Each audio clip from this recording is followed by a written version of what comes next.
लाभासह मानसिक शांती, कार्यक्षेत्रात होईल प्रगती. मीन राशीच्या संवेदनशील जातकांनो, तुम्हाला कधी वाटतं का तुम्ही सगळ्यांसाठी करता, परंतु तुमच्यासाठी कोणीच काही करत नाही?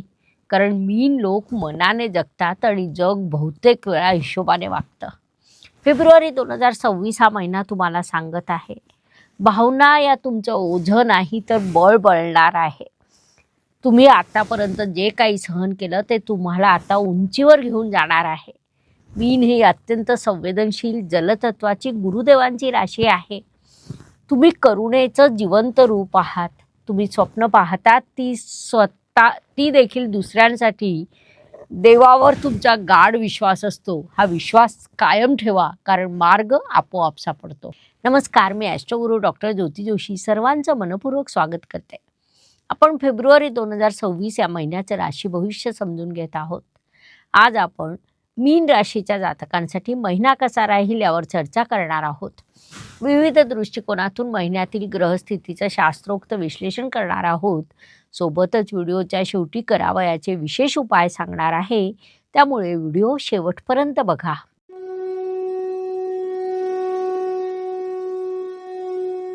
व्यक्तिमत्वाच्या दृष्टीने विचार केला असता मीन जातकांचं मन मऊ, कोमल, संवेदनशील आणि भावनाशील असतं.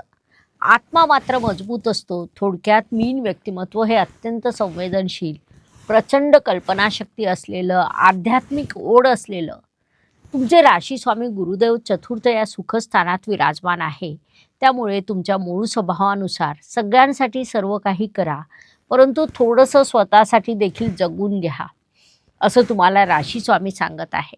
त्याचा साहजिकच तुमच्या व्यक्तिमत्वावर सकारात्मक परिणाम होईल, म्हणून ही बाब लक्षात घ्या.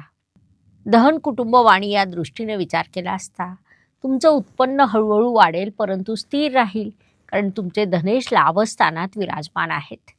कला, सेवा, अध्यात्मातून तुम्हाला लाभ होईल. तुम्ही कुणाला उधार पैसे देणार असाल तर एकदा नव्हे दोनदा विचार करा. घरात तुमच्यावर अवलंबून असलेले लोक तुमच्या बाबतीत सकारात्मक राहतील. तुमच्यावर भावनिक जबाबदारी वाढणार आहे. प्रेमाने प्रश्न सुटणार आहेत. सौम्य शब्द हेच खऱ्या अर्थाने तुमचं शस्त्र आहे. फक्त नाही म्हणायला देखील शिका, हा सल्ला देण्यात येत आहे. पराक्रम, परिश्रम, प्रवास या दृष्टीने मीन राशीसाठी शुक्रदेवांची स्थिती महत्त्वाची ठरते, कारण ते तुमचे तृतीयेश आहेत. शुक्रदेव या काळात तुमच्या लाभस्थानात विराजमान आहे. त्यामुळे या काळात जेवढं तुम्ही परिश्रम कराल तेवढा लाभ तुम्हाला प्राप्त होईल, असं ग्रह सांगत आहेत. या काळात तुम्ही प्रवास करणार आहात. निसर्ग प्रवासाचे योग तुमच्यासाठी निर्माण होणार आहे. पाड्याजवळचा शुभ प्रवास तुम्ही करणार आहात. थोडक्यात या सर्व दृष्टीने हा काळ तुमच्यासाठी उत्तम म्हणता येईल. या काळाचा उपयोग करून घ्या. वास्तू, वाहन, जमीन, सुखशांती, मातृसौख्य या दृष्टीने घरातील पूजेचं स्थान किंवा पूजाघर व्यवस्थित ठेवा. त्याची काळजी घ्या, योग्य रचना करा. वाहन चालवताना योग्य ती काळजी घ्या. या काळात आईकडून भावनिक पाठबळ प्राप्त होणार आहे. थोडक्यात या सर्व दृष्टीने हा काळ तुमच्यासाठी सकारात्मक म्हणता येईल. या काळाचा पूर्ण लाभ घ्या. शिक्षण, संतती, प्रेम या दृष्टीने विचार केला असता कला, मानसशास्त्र, संगीत, अध्यात्म या क्षेत्रामध्ये जे जातक अभ्यास करत असतील त्यांच्यासाठी हा काळ उत्तम म्हणता येईल. फक्त थोडी एकाग्रता वाढवा, हा सल्ला देण्यात येत आहे. प्रेमात भावनिक खोलपणा जाणवेल, मात्र एकतर्फी अपेक्षा करू नका, नाहीतर विनाकारण वाद निर्माण होऊ शकतात. संततीच्या दृष्टीने विचार केला असता तुमची संतती ही तुमच्यासारखी संवेदनशील असते. त्यामुळे संततीसोबत तुम्ही संवाद वाढवायला हवा. विवाह इच्छुक वधूवरांच्या दृष्टीने विचार केला असता भाग्य तुम्हाला साथ देणार आहे. आध्यात्मिक आणि सुसंस्कृत जोडीदार या काळात तुम्हाला भेटू शकतो. प्रत्यक्ष विवाहाचे योग मात्र थोड्या उशिराने निर्माण होतील. वैवाहिक सौख्याच्या दृष्टीने विचार केला असता जोडीदार तुमच्या मनातील भावना ओळखणार आहे. तुमच्यामध्ये कुठल्याही प्रकारचा गैरसमज होऊ नये म्हणून स्पष्ट बोला. दोघं मिळून एकत्र प्रार्थना करा, ध्यान करा, ते तुमच्यासाठी लाभदायक राहील. आरोग्य, कर्ज, स्पर्धक, हितशत्रू या दृष्टीने पुरेसं पाणी पिणं आणि पुरेशी झोप घेणं तुमच्यासाठी अत्यंत आवश्यक राहणार आहे. जुनी कर्ज हळूहळू मिटतील. शत्रू तुमच्या शांततेपुढे पराभूत होतील. त्यांची तुम्ही अजिबात काळजी करू नका. स्पर्धेत संयम हा महत्त्वाचा विषय असतो. ही बाब लक्षात घेऊन वाटचाल करा. नोकरी व व्यवसाय या दृष्टीने विचार केला असता तुम्ही हेल्थ केअर सेक्टरमध्ये असाल, आर्ट सेक्टर, काउन्सिलिंग सेक्टर किंवा अध्यात्म सेक्टरमध्ये असाल तर हा काळ तुमच्यासाठी प्रचंड लाभदायक म्हणता येईल. नोकरीत स्थैर्य मिळेल, सेवाभावनेतून तुम्हाला यश प्राप्त होईल. व्यावसायिक जातकांना व्यवसायातून मोठा धनलाभ होताना दिसून येत आहे. थोडक्यात नोकरी व व्यवसाय या दोन्ही आघाड्यांवर हा काळ तुमच्यासाठी लाभदायक म्हणता येईल. या काळाचा पुरेपूर उपयोग करून घ्या. मीन राशीच्या भावना या रामायणातील शबरीप्रमाणे शुद्ध असतात. शबरीला शास्त्र माहिती नव्हतं. तिच्या भावना, तिची भक्ती शुद्ध व निरागस असते. त्याचप्रमाणे मीन राशीच्या भावना या अत्यंत शुभ व निरागस असतात. ज्येष्ठ नागरिकांच्या दृष्टीने या काळात ध्यान व नामस्मरणात तुमचं मन रमणार आहे. तुम्ही समाजाला मार्गदर्शन करण्याचं कार्य कराल. तुमच्या जुना चिंता देखील या काळात कमी होणार आहेत. भाग्य व शुभ संकेत या दृष्टीने विचार केला असता मीन राशीसाठी या महिन्यात अनेक शुभ संकेत निर्माण झालेले आहेत. प्रामुख्याने सांगायचं झाल्यास मीन राशीचे भाग्येश स्वतः उच्चीचे झालेले आहेत. विशेष बाब म्हणजे लाभस्थानात विराजमान आहे. तुमच्या लाभस्थानात अनेक ग्रह विराजमान आहे, जी अत्यंत शुभ बाब म्हणता येईल. राशी स्वामी गुरुदेव पत्रिकेतील मोक्ष त्रिकोण पूर्ण करीत आहेत. हा देखील मोठा शुभ संकेत म्हणता येईल. अशा अनेक शुभ संकेतांनी हा महिना तुमच्यासाठी परिपूर्ण भरलेला आहे.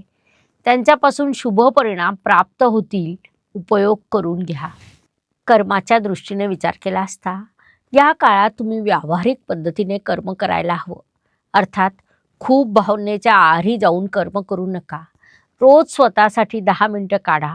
निर्णय घेताना मन आणि बुद्धी या दोघांचा वापर करा. समुद्र शांत असतो, परंतु वादळ आलं तरी तो स्वतःला हरवू देत नाही. मीन राशीच्या भावना या प्रबळ असतात, कमजोर कधीच नसतात, हे लक्षात घ्या. ज्योतिष नियमानुसार लाभस्थानात येणारा प्रत्येक ग्रह लाभ द्यायला बाध्य असतो.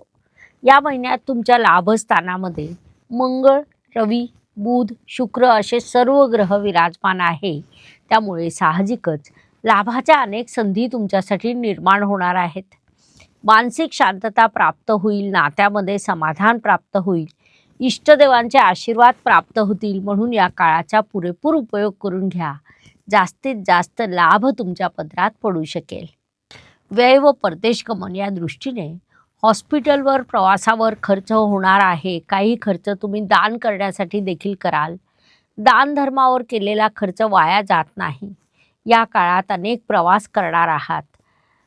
तुम्ही बजेट आखून खर्च करायला हवा, ते तुमच्यासाठी अधिक लाभदायक राहील. गरज आणि भावना वेगवेगळ्या असतात. गरज लक्षात घेऊन तुम्ही खरेदी करा, जेणेकरून तुमचा वास्तव खर्च होणार नाही. मीन राशीच्या जातकांना तुमचं आयुष्य कधीच सोपं नव्हतं, पण ते संवेदनशील आहे, पवित्र नक्की आहे. आपलं चॅनल भविष्य सांगत नाही, तर तुमच्या आयुष्याला दिशा देण्याचं काम करतं. माहिती आवडली असेल तर लाईक, शेअर, सबस्क्राईब करा, बेल आयकॉन ऑन करा. महिन्यातील काही दिवस प्रत्येकासाठी अत्यंत शुभ, तर काही तणावाचे, संघर्षाचे जातात. हे सर्व मुख्यतः चंद्राच्या गोचरवरून ठरत असतं. त्या दृष्टीने या महिन्यात मीन जातकांसाठी 2, 12 आणि 21 हे दिवस शुभ आहे. महत्त्वपूर्ण कामं या दिवसांमध्ये पूर्ण करा. तर 9, 19 आणि 27 हे दिवस अशुभ आहे. संघर्षाचं प्रमाण वाढलेलं असेल, म्हणून या दिवसांमध्ये स्वतःच्या कुटुंबाची योग्य ती काळजी घ्या, जेणेकरून मानसिक स्वास्थ्य टिकून राहील.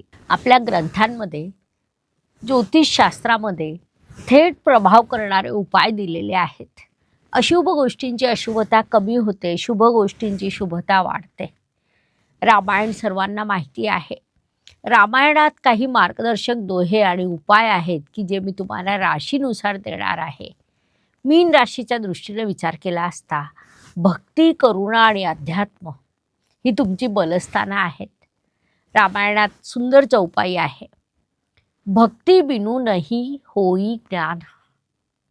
सोप्या भाषेत अर्थ सांगायचा झाल्यास भक्तीशिवाय शांती, ज्ञान मिळू शकत नाही. तुम्ही दररोज रामनामाचा जप करा, ध्यान, नामस्मरण करा. भावनिक निर्णय घेताना त्यात थोडा विलंब करा. तसंच दररोज झोपण्यापूर्वी किमान 1 मिनिटाचं मौन ठेवा. या उपायांमुळे तुमची अंतःप्रेरणा आणि आध्यात्मिक शक्ती वाढेल. ब्रेसलेट बाबतीत सांगायचं झाल्यास, मीन राशीच्या जातकांसाठी अमेथिस्ट हे ब्रेसलेट उपयुक्त आहे. डिस्क्रिप्शन बॉक्समध्ये लिंक दिलेली आहे, तिथून तुम्ही त्या ऑनलाईन मागवू शकता. राशी वेगवेगळी असू शकते. राम नाम सगळ्यांसाठी समान आहे. राम नाम कधीच बदलत नाही, म्हणून सर्व राशींसाठी एकच मंत्र आहे, तो म्हणजे ओम श्री रामाय नमः. राम नाम म्हणजे धैर्य, मर्यादा, धर्म आणि करुणा. हा मंत्र मन शांत करतो, निर्णय स्पष्ट करतो. ग्रहदोष शांत करण्यासाठी सुरक्षित आणि सात्विक उपाय आहे, जो कोणत्याही राशीला, कोणत्याही वयाला योग्य आहे. रामनामाचा जप तुम्ही दररोज सकाळी झोपेतून उठल्यावर किंवा रात्री झोपण्याच्या आधी 11, 21 किंवा 108 वेळा करा. या सर्व उपायांचे तुम्हाला अत्यंत शुभ परिणाम प्राप्त होतील, म्हणून नक्की करा. फेब्रुवारी 2026 हा महिना मेष ते मीन प्रत्येक राशीसाठी कसा राहील हे सांगण्यासाठी 12 व्हिडिओ आम्ही तुमच्या या चॅनलवर अपलोड केलेले आहे. तुमच्या राशीचा व्हिडिओ तुम्ही बघितला, मित्रांना, नातेवाईकांना त्यांच्या राशीचे व्हिडिओ गिफ्ट म्हणून शेअर करा. व्हिडिओ आवडल्यास लाईक, शेअर, सबस्क्राईब करा. बेल आयकॉन ऑन करायला विसरू नका. आणि हो, कमेंट बॉक्समध्ये हर हर ज्योतिष, घर घर ज्योतिष अवश्य लिहा. धन्यवाद. शुभम भवतु. जय ज्योतिष. नमस्कार. शास्त्राचा अभ्यास करण्यासाठी माझी मराठीतून 11, हिंदीतून 2 अशी पुस्तकं प्रकाशित झाली आहे. विशेष बाब म्हणजे मी स्वतः संशोधित केलेली ज्योती जोशी पद्धती अर्थात जे पद्धती या विषयावर स्वतंत्र ग्रंथ उपलब्ध आहे, त्याचा देखील लाभ घ्यावा. यूट्यूबची कार्यप्रणाली ही मुख्यतः लाईक, शेअर आणि सबस्क्राईबवर चालते. Please like, share and subscribe the channel. धन्यवाद. शुभम भवतु. जय ज्योतिष.